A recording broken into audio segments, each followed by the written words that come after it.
Listeners who are blind, have low vision, or have another print disability, which makes reading, holding a book, or turning a page difficult or impossible. The content is copyrighted by the respective publishers. For more information, please visit us on the web at nfradioreading.org. Hello, this is Evelyn, and for the next hour I'll be reading from the February 8th issue of the New York Times Magazine on the Niagara Frontier Radio Reading Service. The biggest act of union busting in U.S. history, Trump's war on federal workers. With 300,000 employees gone and collective bargaining rights eliminated, the administration has hobbled organized labor. Did it also start a movement? By Dan Kaufman. Dan Kaufman is a contributing writer for the magazine, and he's been reporting on labor for 15 years. For this article, he interviewed more than 36 people, including union officials and organizers, federal workers, members of Congress, and policy experts. 2 days into the government shutdown in October, Ellen May, who administered SNAP benefits at the United States Department of Agriculture, appeared on MSNBC. May, who was also president of her union chapter, warned viewers that millions of Americans might struggle to access food assistance, a problem exacerbated by staff reductions earlier in the year. She was promptly notified she would be fired. She told me she is fighting the decision with the help of a union lawyer, in part to rally her coworkers. I don't know if morale can go that much lower, she said, especially after we lost half the people in our office. There's no little hope left. I'm trying to show that we're not taking this. Since the start of his second term, Trump has cut the federal workforce by more than 300,000 people. In March, he signed an executive order stripping more than 1 million federal workers of their collective bargaining rights.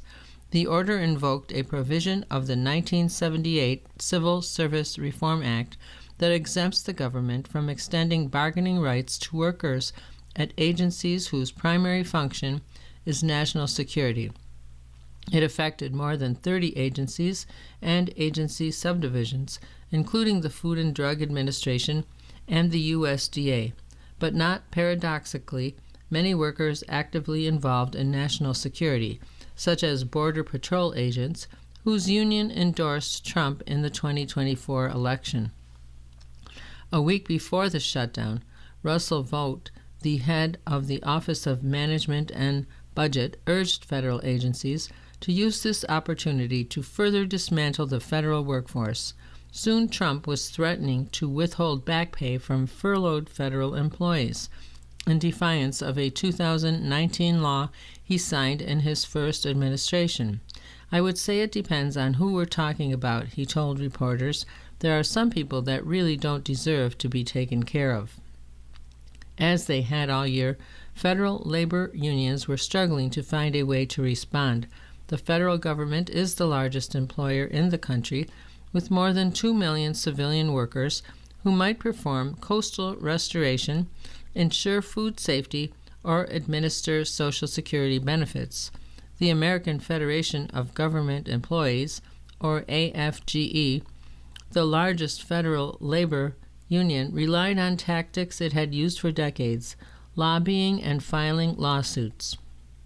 But for a growing rank-and-file movement of mostly younger union members, which works across agencies and is known as the Federal Unionists Network, FUN, the shutdown presented an unusual opportunity.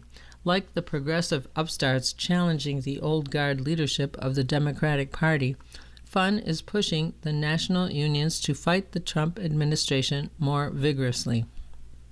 With the shutdown, FUN saw a chance to show that the fate of federal workers is inexorably bound up with the public's welfare.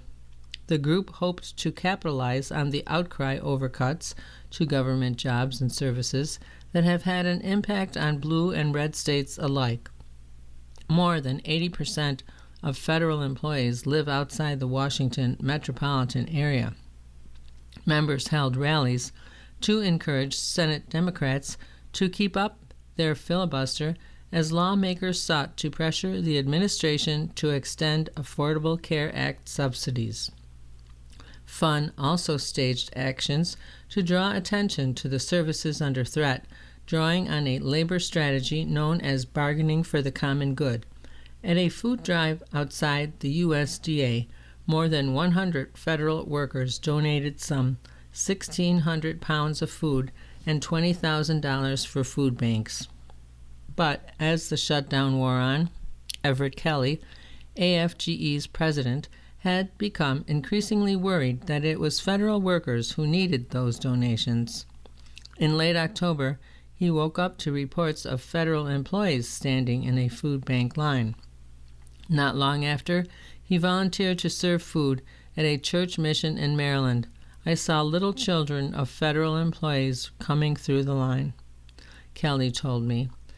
To him, it was as if federal employees were being held hostage by both parties for their own ends.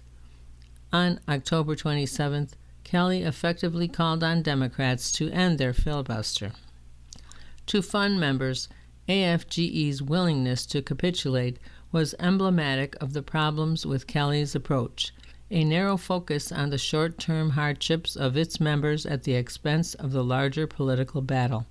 I get why any union would be hesitant to embrace this kind of fight, especially in the face of an administration that has shown it is completely willing to pursue aggressive political and legal retaliation.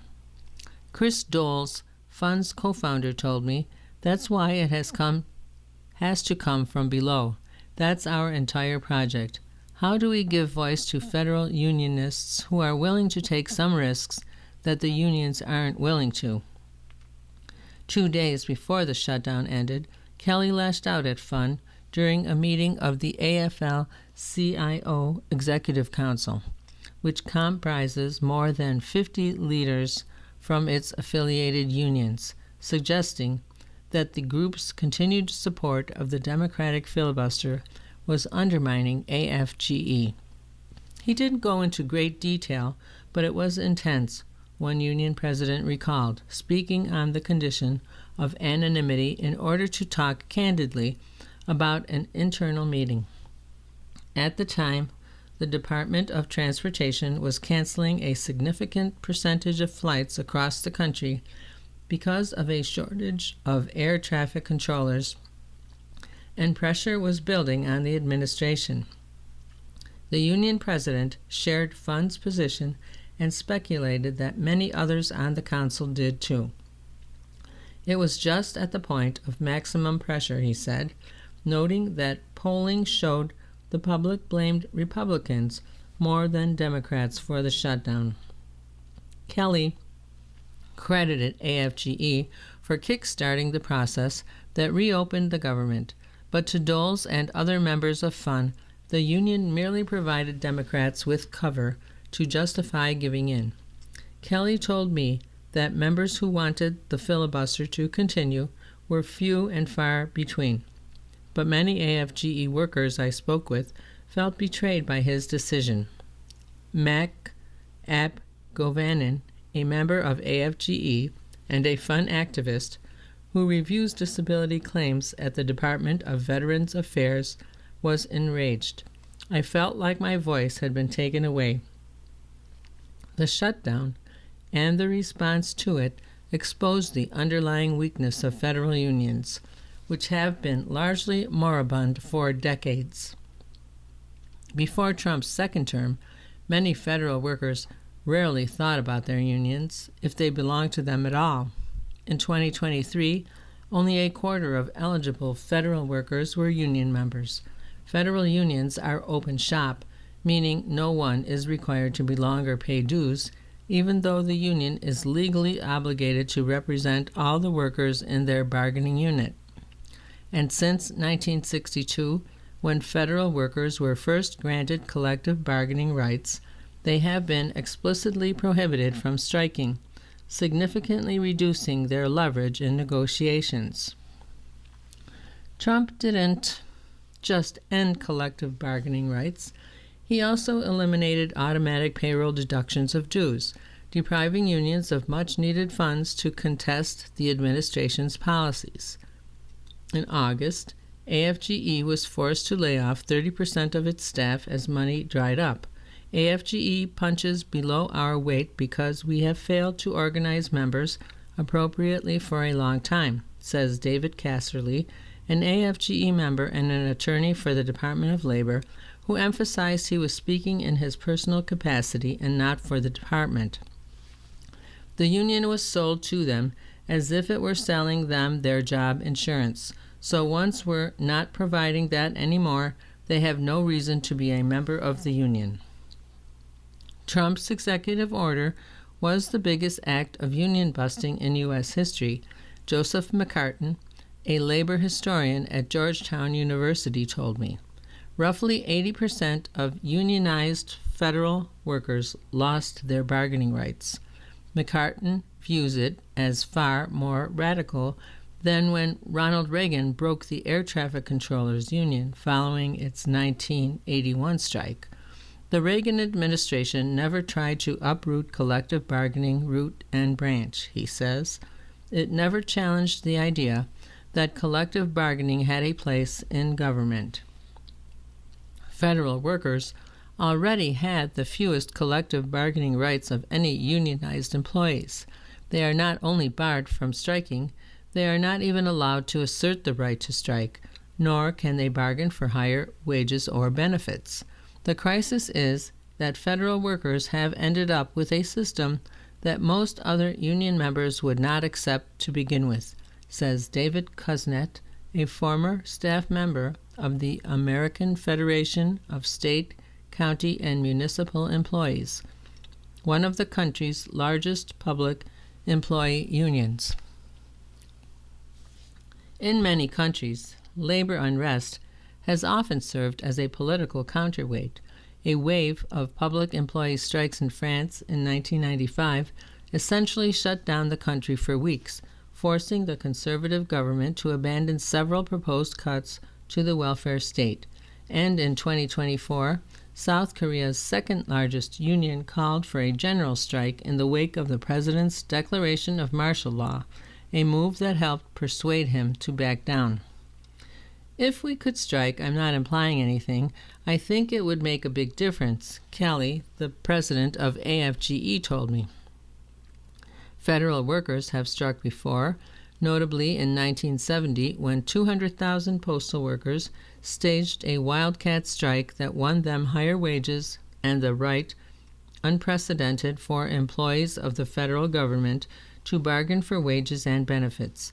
But the legacy of the 1981 air traffic controllers strike and the Reagan administration's harsh reprisal continues to cast a pall on the labor movement. In 1980, there were 187 major strikes. In 2024, there were 31.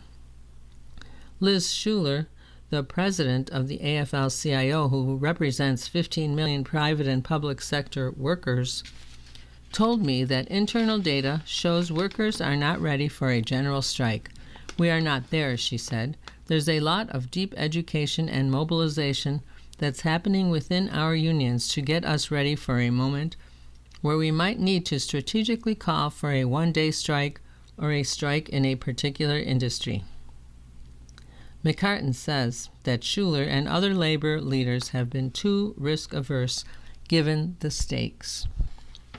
I would say that labor leaders, for the most part, have drawn the wrong lessons from PATCO, he said, referring to the air traffic controllers' strike. One of the lessons that they seem to have drawn is that any confrontation with a sitting president in which federal workers are at issue is going to go badly for the union movement, and that any use of collective action leaves it vulnerable to what happened to PATCO. I think they have failed to understand the difference in the context between the current moment and that time, and they have an all-or-nothing approach. We can't strike, therefore, what can we do except turn to the courts? I think that there was a lack of a plan of doing something in between. He noted that in 2019, Trump ended a month-long government shutdown after 10 air traffic controllers called in sick. McCartan believes that the more recent shutdown revealed deep stagnancy in the federal labor movement. There was, he said, a failure to rise to the moment, but a failure that was long, long in the making. The preparations needed to be happening over a period of years. You are listening to a reading of articles and features from the February 8th issue of the New York Times Magazine on the Niagara Frontier Radio Reading Service. Chris Doles of Fun says one reason for the failure is structural. One of the biggest weaknesses of the federal sector is how carved up we are, he told me. Fun was founded in 2023 to build a federal labor movement that could operate across agencies and unions. Doles, who until recently was president of a U.S. Army Corps of Engineers local, explained that the Corps, for instance, has units that are part of AFGE, while others are represented by the National Federation of Federal Employees, NFFE. And still others are in the International Federation of Professional and Technical Engineers. They needed to be able to speak and act as a group. Federal unions have also gained renewed support from many of their members in the wake of Trump's attacks. By February of last year, AFGE was the fastest growing union in the country. Its membership was at an all-time high, though still significantly less than half of the eligible workers. Many union locals with activist leaders have higher participation. Since Trump banned the automatic collection of dues, more than half of AFGE workers have chosen to continue paying those fees through alternate means. The situation mirrors a larger paradox for labor. Unions have almost never been more popular. Nearly 70% of the public approves of unions, according to a recent Gallup poll, and have never been weaker. Union membership is at an all-time low and falling lower. In 2024, only 9.9% of all private and public sector workers belong to a union, a figure that may fall to barely 9% once Trump's executive order is reflected in the numbers from the Bureau of Labor Statistics. We're at a dangerous point, McCartan says. Unions will survive this era, and they will survive even in some form in parts of the federal government. But whether the union movement survives as a significant force in our country, whether it survives as a pillar of upholding a democratic political culture, as it has for most of the 20th and into the 21st century, remains to be seen. There will be something called the AFL-CIO after Donald Trump leaves office, but will it be only a shadow of what it once was? I think that, unfortunately, is a scary possibility. Mark Smith, a Fund co-founder, is president of the union local that represents healthcare workers at the San Francisco VA healthcare system. The VA, which has the largest civilian workforce of any federal agency, has been among the hardest hit by Trump's executive order. It lost nearly 400,000 union members, around 2.6% of the country's entire unionized workforce. Many of the members in his local, Smith told me, opposed Everett Kelly's call to end the filibuster. People were pretty heartbroken by that, he said. He was also disappointed by Randy Irwin, president of the NFFE, of which his union is a part. Irwin gave a fiery speech denouncing Trump's threat to withhold pay as unconstitutional, only to later fail to connect the plight of federal workers to broader political issues. For Smith, the fate of the VA's workers and the wider public were deeply entwined, even if neither group was fully aware of it. Smith has been working to drive home this point since the day after Trump's second inauguration, holding emergency labor education meetings for his members, many of whom had no idea what a union even was. When I met him last spring, he was frantically setting up a picket at the San Francisco VA Medical Center. Several dozen workers, vets, and citizens had gathered holding signs that read, "Save our VA, let us work." Smith wasn't always a labor activist. "I grew up conservative," he told me. "It's funny now that I'm the president of the union because I didn't know what a union was. If I had known, I probably would have thought, oh, those lazy union workers." Smith was raised in Alberta, Canada, on his father's cattle ranch in a region dominated by the energy industry. His mother is from upstate New York. He is a dual citizen. As a child, he had anti-social tendencies, which got him into numerous hockey brawls and at times trouble with the police. "I was a mediocre player, more of a fighter," he said. He held up a clenched fist which had a sunken knuckle. "My mom tells me, oh, Union President, you found a pro-social outlet for your anti-social streak." Smith has a wiry frame, a shaved head, and a close-cropped beard. A tattoo on his right arm shows a stick and a bag, memorializing his hobo days, several years in his 20s that he spent hitchhiking across Canada, Mexico, and the U.S. Interspersed with his travels were dozens of jobs: roofer, sewage truck swamper, concrete pourer, oil rig roughneck. Eventually he went back to school to become an occupational therapist. For the first 7 years that Smith worked at the VA, he was not involved with the union. "My conditions were good, basically," he said. "I didn't really see the union as a tool. But during the pandemic, staffing and equipment shortages became more acute, with damaging consequences for both workers and patients. That motivated Smith to run for union steward. Labor was all I talked about for a while," he said. "My girlfriend told me, you've got some real convert energy now." Not long after, Smith joined with Doles and others to create Fun. Both were soon galvanized by the prospect of Trump's re-election. "Our unions weren't even talking about it," Smith said. The group remained tiny, a loose-knit collective of roughly 200 people, until Trump's victory. It has since grown to a network of 20,000 people and garnered the support of powerful labor leaders like Liz Schuler of the AFL-CIO, who has spoken at Fun events. Sarah Nelson, the president of the Flight Attendants Union, and Sean Fain, the president of the United Auto Workers. Last February, Fun staged its first mass mobilization, a Save Our Services Day of action in 35 cities across the country, which included speeches by Representative Alexandria Ocasio-Cortez and Zohran Mamdani, then a long-shot mayoral candidate in Manhattan's Foley Square. Smith is one of roughly 100 Fun activists who lead a union local. Last spring, 60% of eligible workers were members of Smith's local, a much higher rate than for most federal unions. There's an old labor saying, "The best organizer is a bad boss," Smith told me. People aren't just sad they might lose their jobs, they're pissed.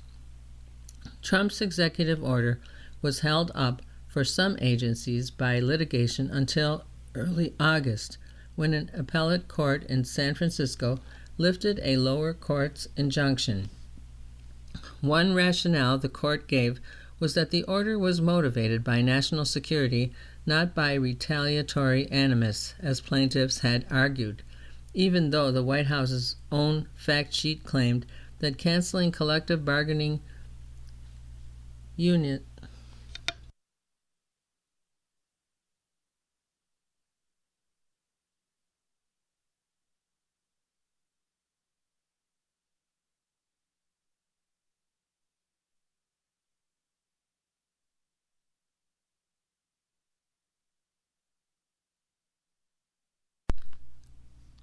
claimed that canceling collective bargaining rights was necessary because the affected unions were hostile to Trump's agenda.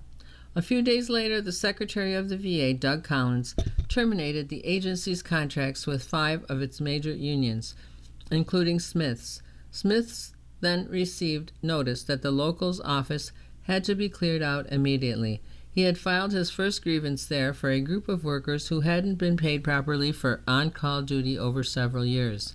He got them a few $100,000 in back pay. Without a union contract, such a victory would be almost impossible. Smith told me that he spent the day trying to convince bewildered colleagues they still had a union. The last 6 months have felt like psychological warfare, he said, stressing that he was speaking only in his personal capacity and not on behalf of the VA. There's lots of confusion, there's lots of fear. Everyone is feeling a little bit hopeless and wondering if this is ever going to end. But he emphasized a union was more than a contract. His union existed for 45 years before it won collective bargaining rights.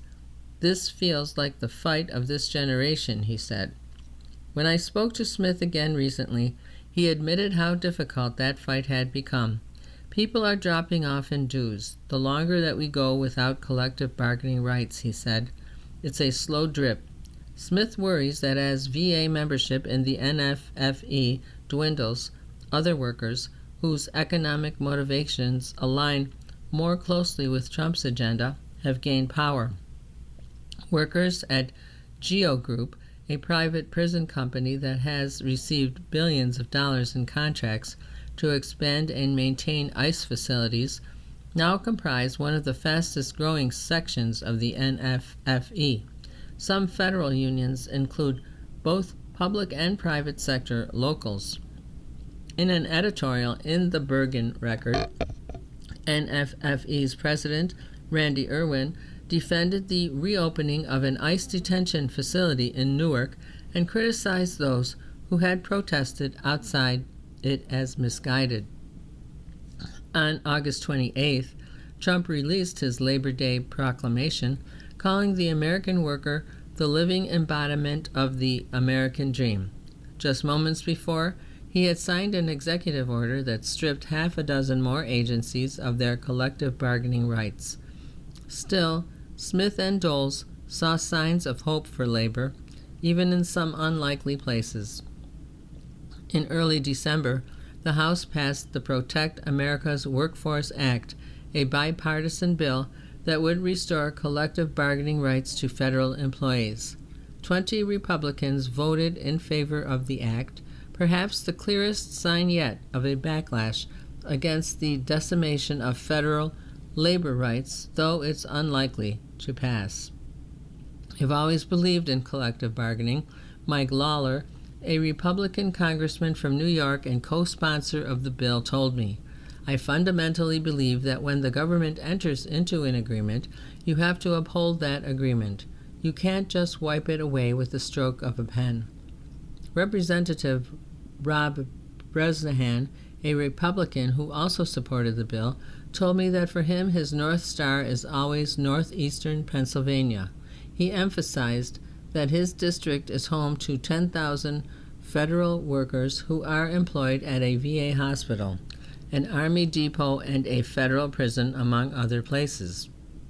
When it came down to the Protect America's Workforce Act, I thought about my friends, my family, my neighbors, and I thought about my district. So for me, it was the prudent thing to do.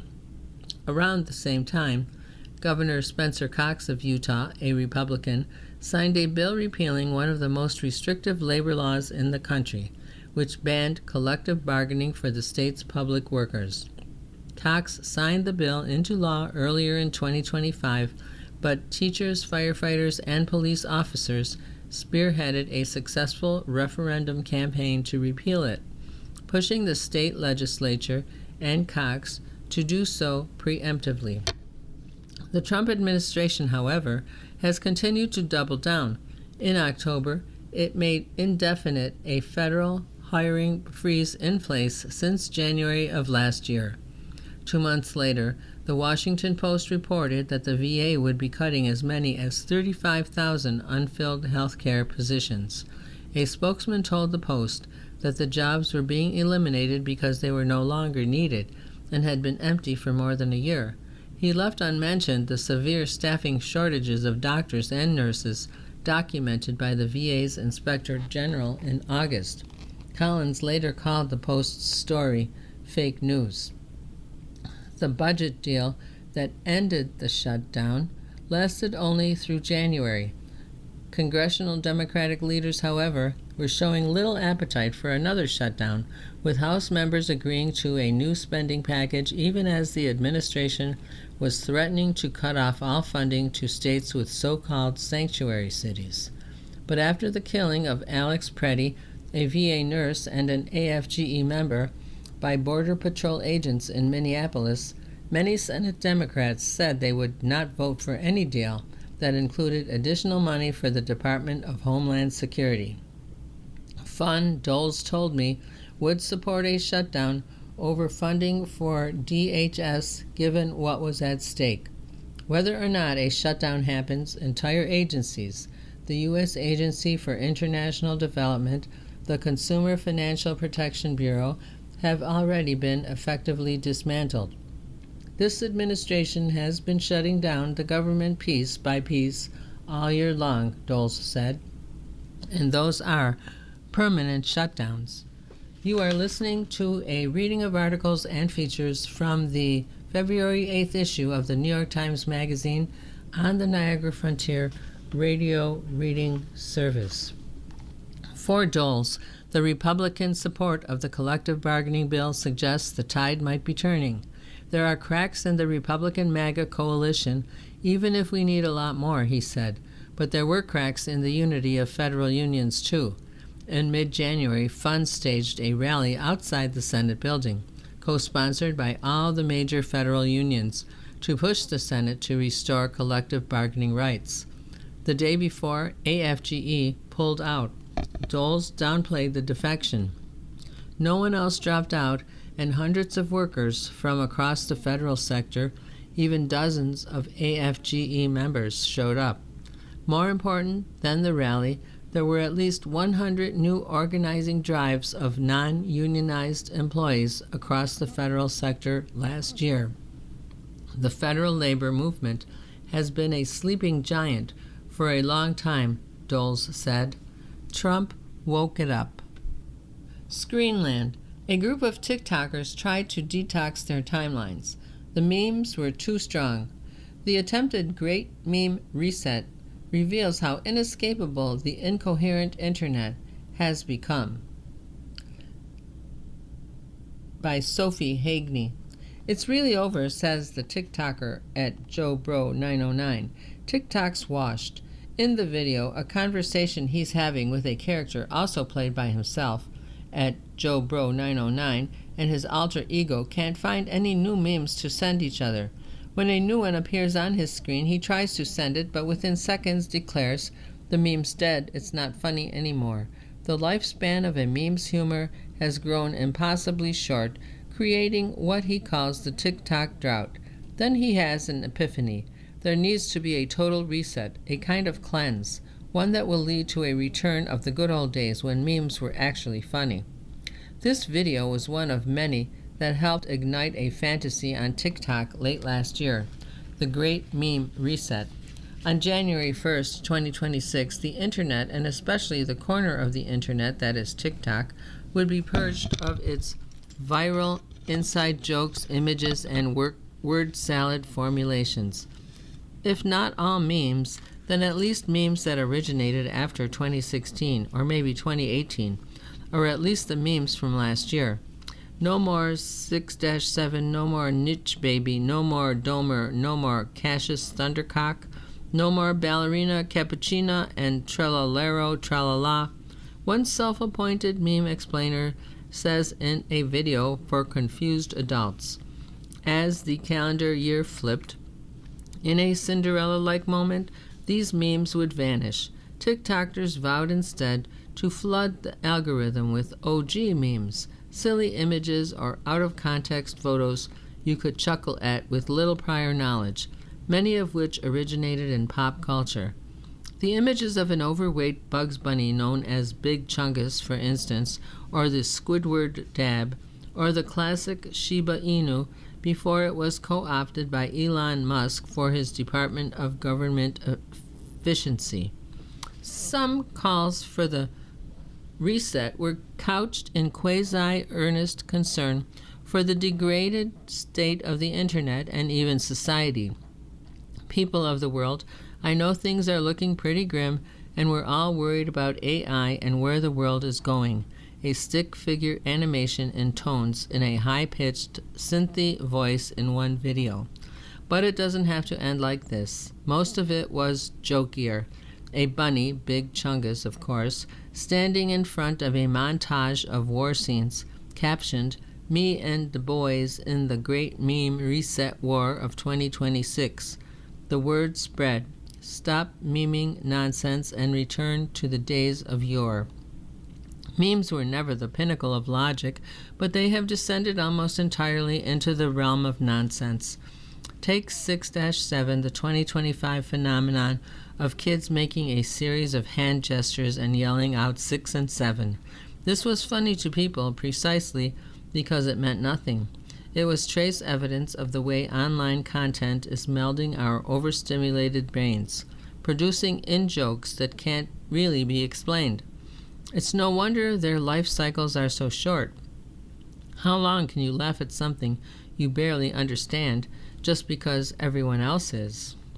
These fantasies of return are part of a broader trend toward digital nostalgia. Kids pine for dumb phones and play around with pixelated Web 1.0 graphics like the Internet Explorer icon. They wish they had been here for the days of GeoCities instead of short-form video. Now they've even managed to become bummed that they missed the moment when Pepe the Frog was first funny. But this yearning comes from something deeper than FOMO. It represents a desire for things online to make sense again. These TikTokers want an end to brain rot humor, to jokes with no setup and no punchline, to flat characters and plotless content and a climate of incoherence. All of this isn't really funny anymore, even for the generation that pioneered this approach to humor. If at JoeBro909's video is any indication, the sketch ends with him laughing and nodding approvingly to a clip of Larry David in Curb Your Enthusiasm. Now that's funny. At least it makes sense.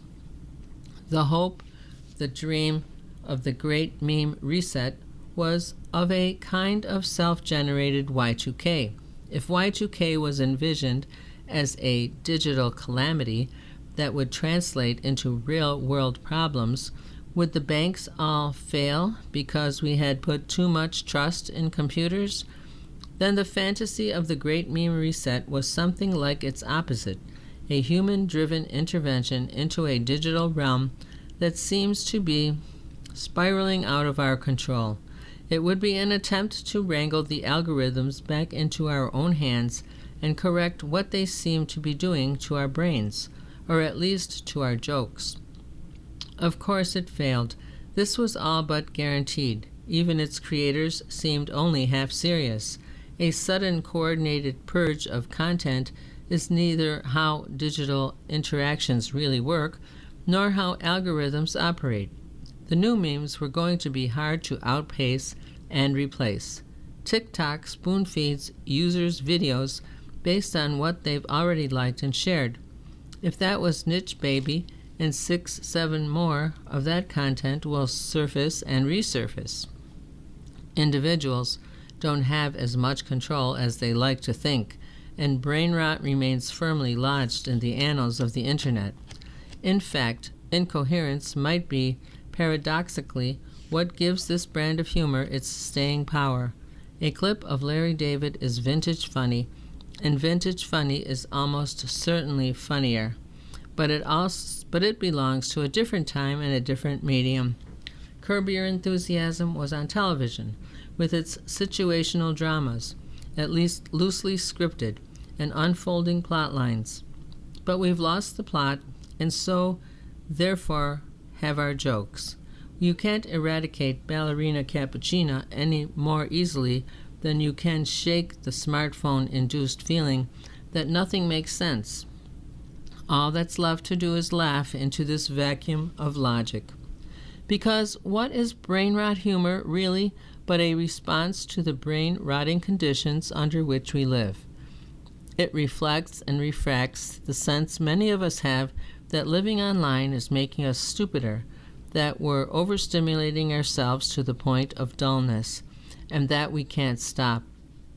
In one sense, this isn't true. We can't stop. There are plenty of things we can do to get ourselves offline and break these attentional patterns. But even if we remove ourselves from social media, its effects remain socially endemic. Just look around on the subway and see how many adults are playing games on their phones. Meme formulas creep off-screen and into speech patterns. Last year, fully grown adults were saying it's giving main character energy. Brain rot memes respond to all of this formally. They provide a mirror for our distorted attentions. They may seem to rot our brains, but they are showing us something about them too. The failure of the Great Meme Reset did provide an opportunity for a whole new genre of TikTok content. Videos about how the Great Meme Reset failed. Everyone lied to you, someone said. People posted dramatic goodbyes to a 6'7" and Italian brain rot and swore this was the last time. Then 2026 hit, and nothing changed. Some declared a kind of victory. They had never thought it would work and hadn't wanted it to. Like some of all y'all really thought we were going to be sitting here laughing at Big Chungus in 2026. Another TikTok user asked. Some people seemed just sad, veering into acceptance that there would be no blank slate after all. The truth is not just that we can't gain control of TikTok's mysterious algorithm. We also don't have control over how we're influenced by it or how our brand of humor is warping over time. It's so disappointing that we couldn't even come together for a single day to appreciate the memes that got us to where we are now.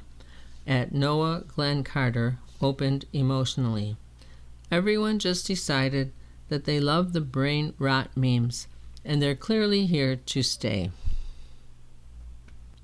Diagnosis. Her sudden back pain was unbearable. What could ease it? For a doctor and a mother of 4, there was almost no relief to be found.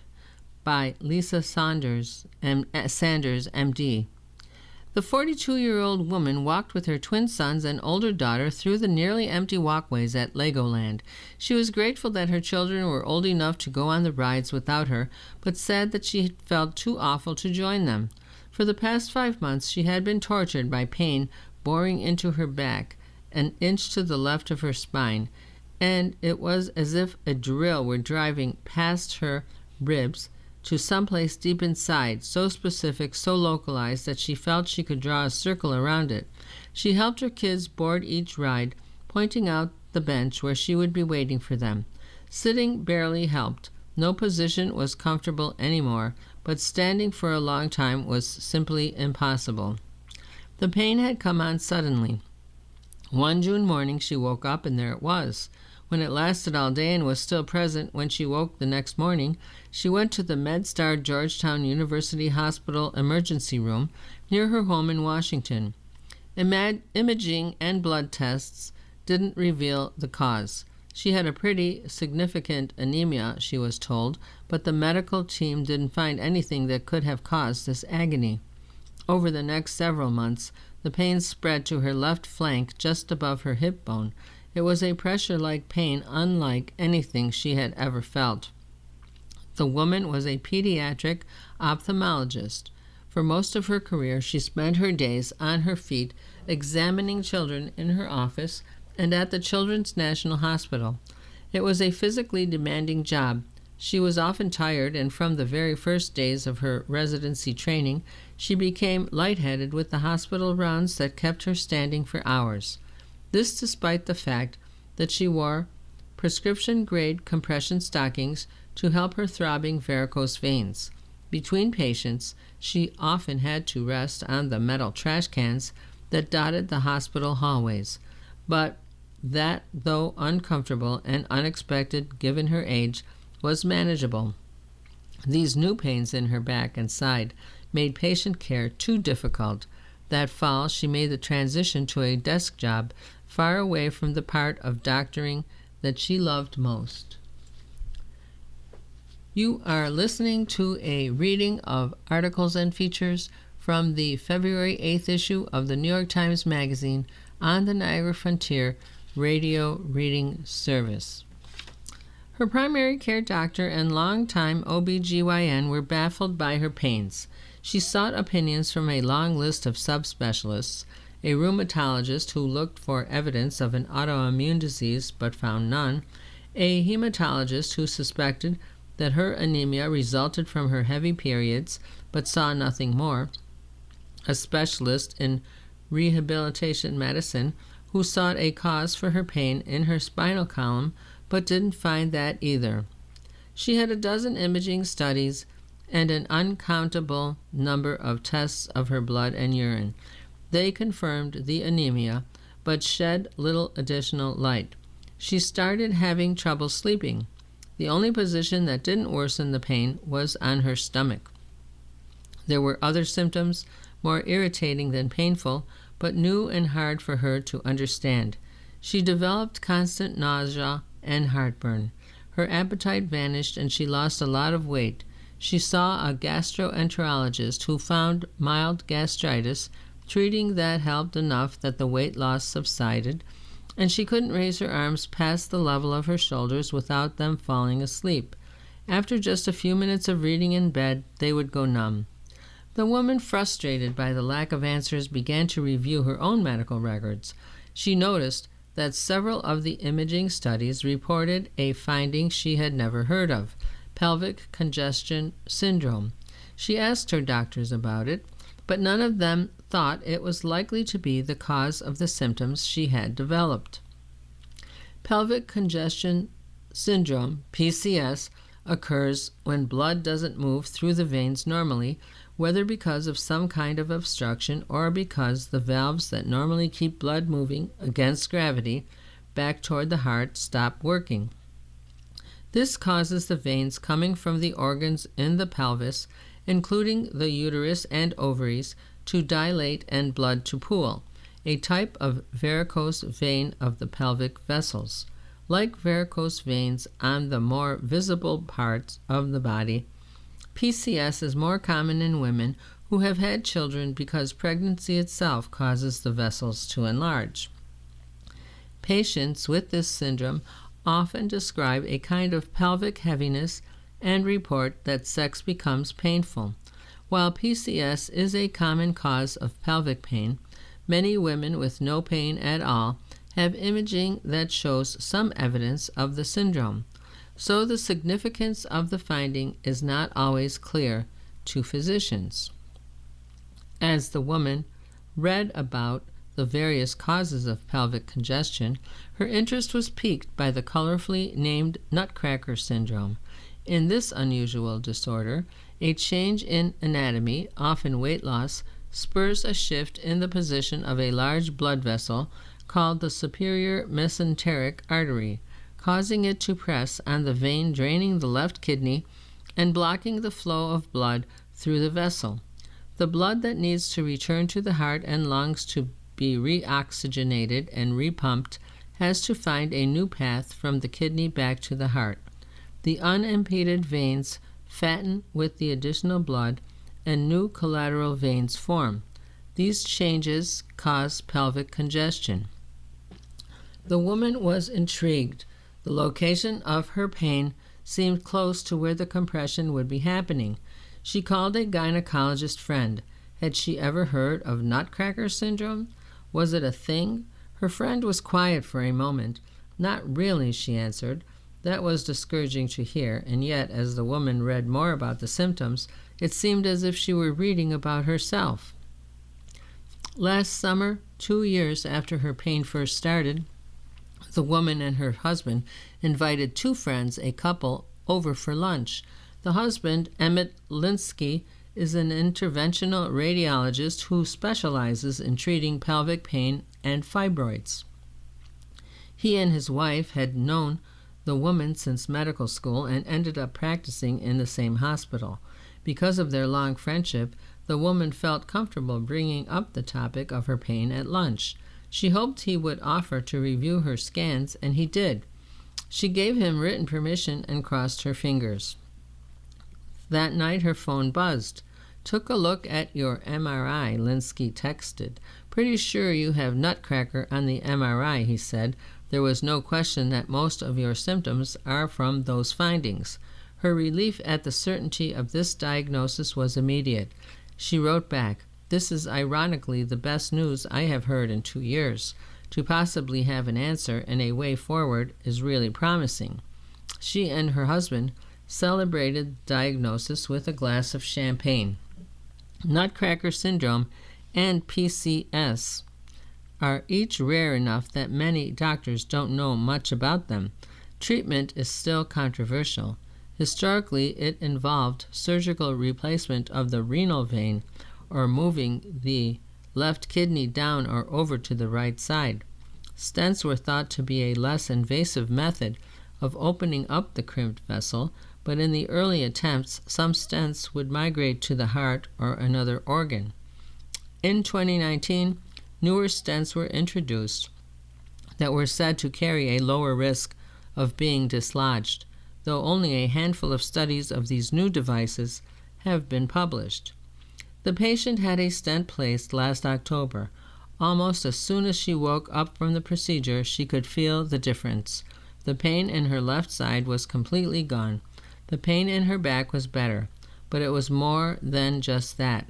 The terrible lack of appetite, the nausea and heartburn that had plagued her were gone. The rerouted blood and congested veins had somehow slowed venous drainage from her GI tract as well as the kidney. She felt really hungry for the first time in 2 years. She was able to read in bed once again, a pleasure almost as great as being hungry again, and as she finally had an answer for why she developed varicose veins at an early age. I spoke to the woman recently. She acknowledged how important it had been for her to have a friend who could help her confirm the diagnosis she suspected, a luxury not available to many. "Even with good insurance, it can be hard to find someone to help you," she said, adding, "I fully appreciate how lucky I am."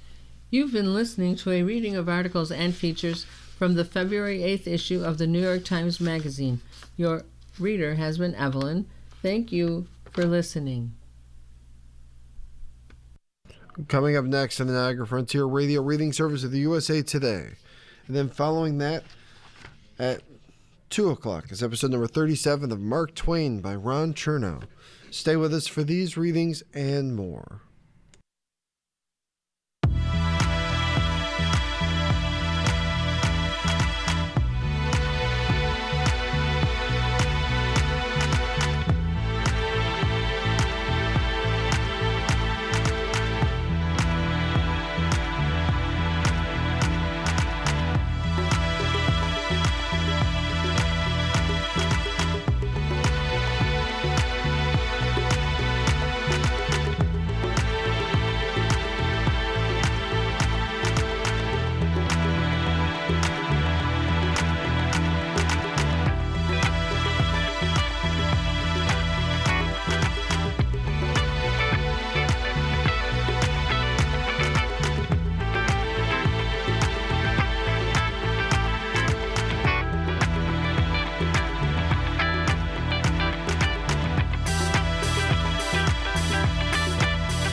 You're listening to the Niagara Frontier Radio Reading Service. We broadcast daily readings of printed matter to those who are blind or have a print disability throughout Buffalo, Western New York, and Southern Ontario's Niagara Peninsula. Almost 40 years and more than 300,000 hours of radio readings to those without sight.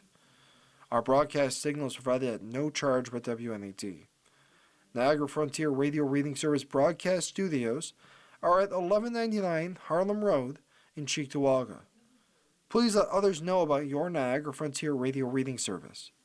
For more information, call us at 716-821-5555.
This is your reader, Caroline.